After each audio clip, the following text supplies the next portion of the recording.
Hello, on Forest Focus is Nottingham Forest are strongly linked with Douglas Luiz. We've all got a rough idea what the former Villa midfielder offers, but it's always good to go into a bit more depth. So here to help us with that is our resident Aston Villa fan, Steve Farmer. Steve, morning, how are you?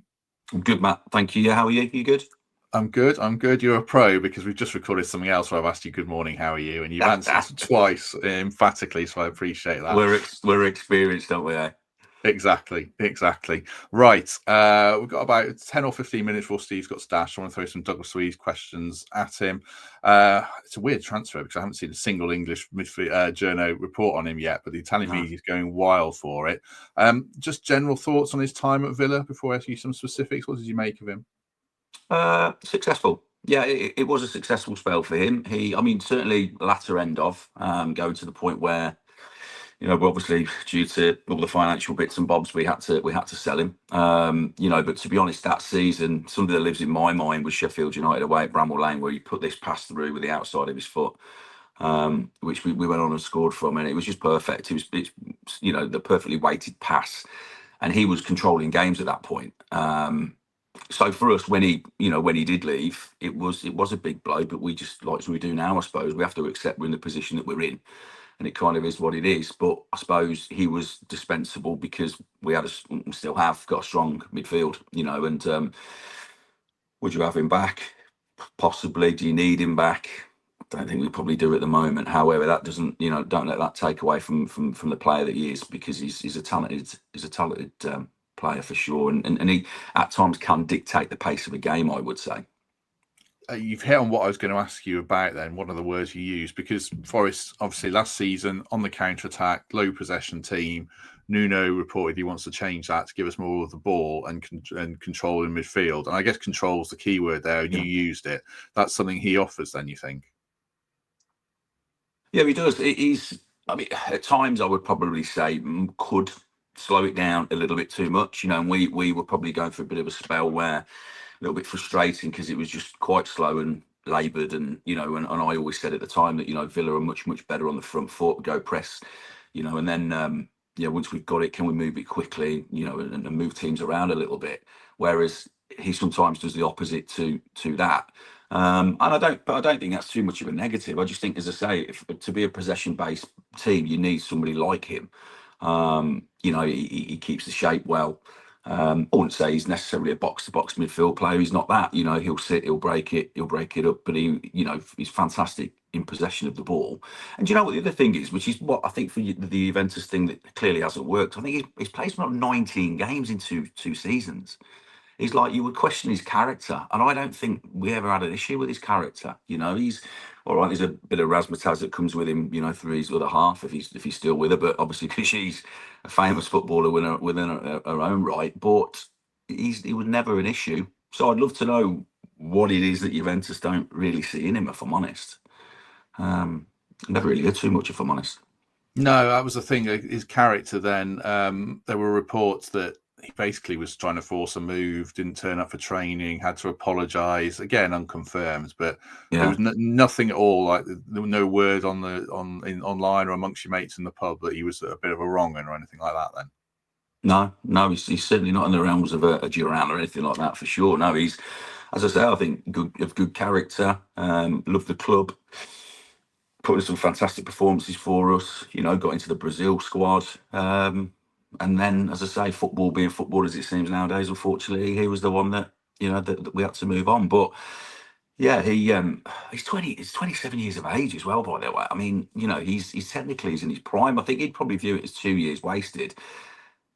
I mean, look, listen, I wouldn't say you're probably going to be the most motivated if you're going into work for 2 years and not really getting a sniff. That's the, I suppose that would really test you, as a footballer. So clearly he wants out. I think probably England would be a great move for him, and I think you'd be, again, similar to Mourinho last year when we had the same conversation. I think he'd be a good fit for you, if I'm honest. I hope so. I think so. I should give Steve's credentials. I mean, obviously he's a resident fan, but he did play semi-pro and manage semi-pro and non-league football to a high level as well. So he does know the game. For people who are watching, despite what people might tell him that he doesn't know the game at all. Usually my wife, yeah. He's got a bit of a reputation of being a holding midfielder. I think that's what people sometimes think of him. Is that fair, or does he play? Is he better as a number 8 or something like that? Yeah, no, I think he's, as I say, he's not going to be that dynamic, box to box type player. What he will let others go and play, and he will keep the shape, he will keep the discipline. But as I say, in possession, that's his strength, for sure. Which is, if that's the route that you guys are going to go down, I think he would be perfect for that. I mean, listen, he's mobile, of course he is. He can get around the pitch. And also, set plays at certain points. He is decent. Like he got goals, from around the 18-yard box, 20 plus yards. So, he's got a bit more about his game than being that sit and hold, type player. So, like I said at the time, I think, when we were looking at the midfield that we've got and the, it could be any 5 out of our many, in terms of across. You've got Ramsey can play in different positions. You've obviously got Tielemans, you've got McGinn, you've got Onana coming in. So, obviously that's probably why we are very well catered for in those positions. So it's just, I think it's just circumstance really. But yeah, like I said to you, I think he would bring. Well, would he strengthen your team? I would say so. I think so. I think he would. I mean, I'll ask you a couple more things about him shortly. I should say he's had 1 season at Villa. Not to dig Steve out, but at Juventus. But I know people in the comments will be like 1 year, not 2. So point that out. Was it? Gee whiz, time has gone. Yeah, wow. Yeah, he went summer of 2024, so he had the 1 season. Just a quick word before we move on for the Trent navigation. Quick word from Matt Ford, and then we'll talk about set pieces that Douglas Luiz takes. Not only have they created something fantastic, where they've created like an identity around a pub that had been there a very long time. They've like given it this new lease of life. That's become an extension of the ground, really, the Big Shed. That he's so funny, man. That advert. And I tell you what, the pies look great. I'm jealous of people who have season tickets. I'm jealous of people who get to go to the Big Shed or the Trent Nav on the regular. I'm just like, man, I just want to sit in that pub all day. I want to drink. I think they had Bass on tap there. 10 pints of Bass, 10 cobs, a pie. Go home to have the best sleep you've ever had. Thanks to Trent Nav. Appreciate that. What's your pre-match build-up, Steve? Has it changed now the kids go with you or not? Are you down the pub pre-match or not? We go mix it up a little bit, but we're quite fortunate. I bought some tickets for the family a couple of seasons ago. It's in what we call our 82 Champions League lounge. So it's got a semi-corporate. So we do that, and then we mix it up, and then we'll give the tickets to somebody else. So we'll just try, just got to have a couple of beers, surely, haven't you? The kids love the refills of lemonade and come out absolutely bouncing. So that's kind of what we do. We said we'd give it a go for a couple of seasons and stuff. So yeah. But the club are trying to do more and more. So we've got on the car park, some of you might remember on the car park at Villa Park by the North Stand, they've got this what looks like a spaceship all of a sudden. It's just come out of nowhere. Another opportunity to earn in a few quid. And they'll put like music and entertainment on for you there, like live bands and stuff. So that's really good. Lovely. Farmer Junior ×2 bouncing off the walls, giving some to the away end. I'd love to see that, definitely. Going back to Luiz, obviously, set pieces are a real problem for us because we sold Elanga, and we've got Elliot Anderson and Callum Hudson-Odoi, who might well prove to be the answer, but they haven't been in pre-season. Look, I think I'm right in saying Luiz was he on corners and free kicks for Villa some of the time?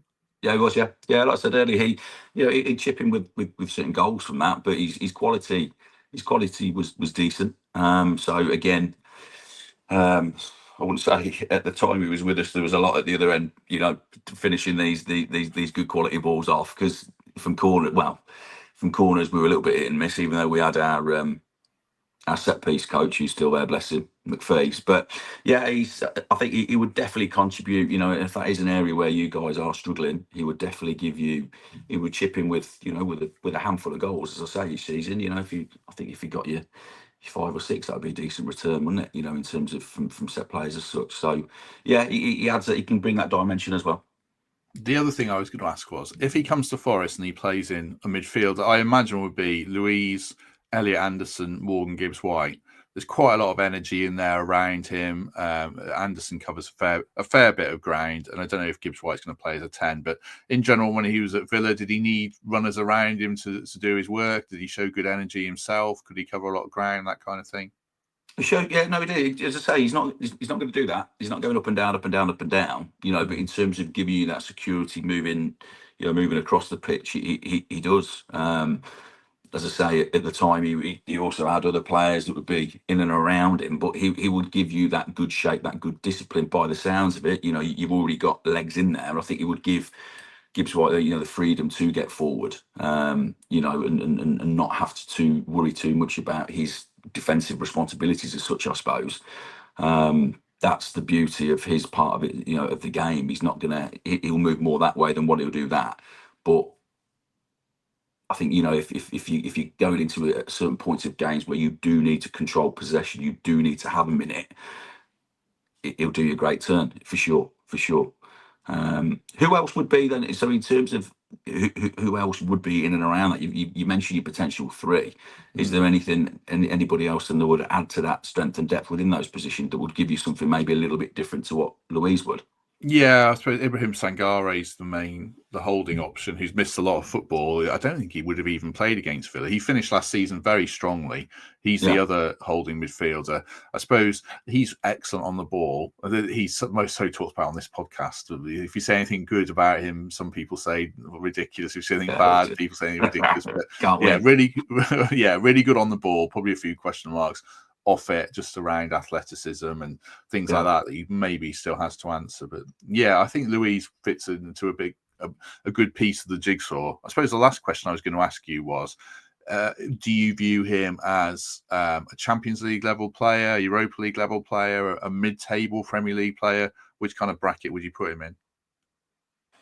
If you'd have asked me probably 12 months ago, I'd have given you a slightly different answer, because obviously, in theory, his crop was higher, and he'd had a decent season with us. He was just unfortunate. I would say certainly he'd be part of your champion. He'd be part of a Champions League squad for sure.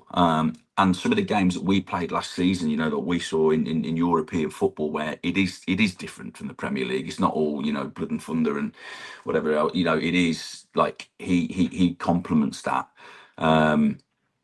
I would certainly say he'd be an absolutely, be a great addition and great value to a Europa League side. I would say he's kind of top 6, top 7 player for me. And when he's at his best, I mean, there was rumours at the time when if you recall, he kind of came from Man City. He'd been playing in Girona over in Spain, and it was connection with Man City and whatever was going on there. And it was always going to be that he was going back there, and he was going back there for a few quid as well. But obviously that never, that never came about. But so I think he's got to play, is what he's got to do. And I think you can get him on the grass, get him, not fit, but, sharp.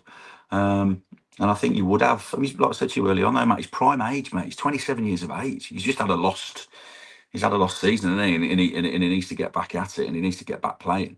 And I would say, he's not coming, if he does, he's not coming to do you a favour. Like you are as a club in a much, much stronger position than what you were a year, 2 years ago.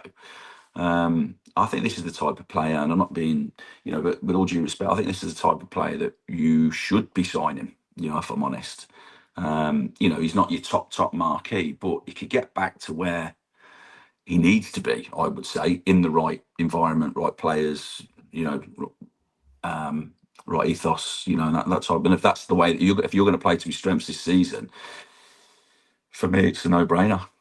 Yeah. You wouldn't have any worries. Say we didn't play that way and we were a team with 40% possession again. He's got the tactical discipline to do that, you think? I do. Yeah. I mean, I think he has to, he has to adapt, as good players do. But, I think there will be games this year, won't there? Where, I mean, as I say, you're a slightly different proposition now, I would say, in all due respect to you guys. These other teams, you're not a Sunderland, or you're not, so I would expect you to be having, elements of the ball, for sure. So I would say he would, he's adaptable. He's certainly not a one-trick pony, in the respect of if you don't give it, he goes missing. Absolutely not. He can put his foot in. As I say, he has got a presence. Yeah.